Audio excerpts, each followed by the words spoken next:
Let's talk about hermeneutics. I'm going to nerd out for a minute. You knew it was coming. Some of y'all love when I do this, and others of y'all get tight in the chest because receipts mean that you can't just keep running with half wrong stuff your pastor yelled at you in 2004. This part right here is called hermeneutics. It's reading a text without context, without culture, and without receipts. That means that we got to stop doing whack Bible karaoke. And you know what I mean, just grabbing a line out of nowhere and hollering it like you're at Sunday night talent show and pretending the whole book is going to back you up. Let's do the work. I'm going to walk you through some actual original language words, Hebrew and Greek, so you can see what the text is really saying.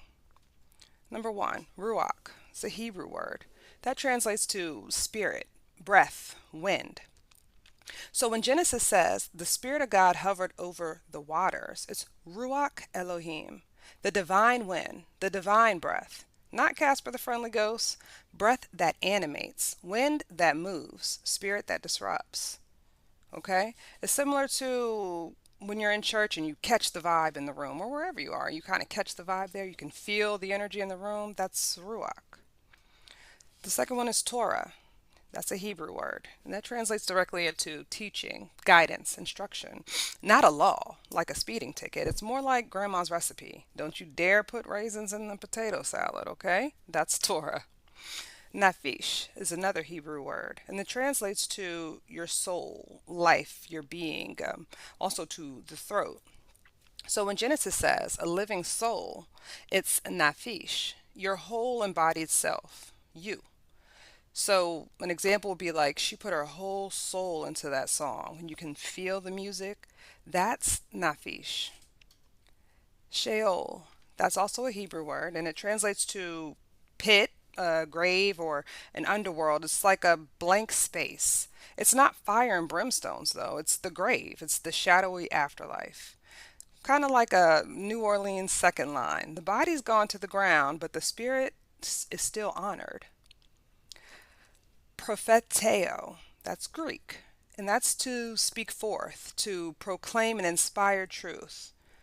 Prophecy is not fortune telling, it's spirit led truth telling. Think about that auntie that looks at you and says, God said to sit down before you run yourself ragged. And you know deep in your heart she's right. That's propheteo. Agape. Agape is a Greek word, and it darkly translates to divine love, a self-giving love, not a hallmark romantic love, not a oh he texted me back type love. Agape is mama's love. It gives even when she's tired. It gives without an expectancy of return. Dunamis. Dunamis is a Greek word and it translates into power, force, miraculous abilities. And Jesus said, you shall receive power. That's dunamis. Ecclesia. Ecclesia is a Greek word and it translates into assembly, community, gathering. When the Bible says church, they're talking about ecclesia. They're not talking about a building, they're talking about a people. Kind of like a block party where everybody shows up because that's where they belong, that's where they commune. Okay? See, nerding out don't have to kill the vibe. It just gives you some receipts, some context, some freedom. And without this, you end up with essages, putting your spin on a verse with no homework.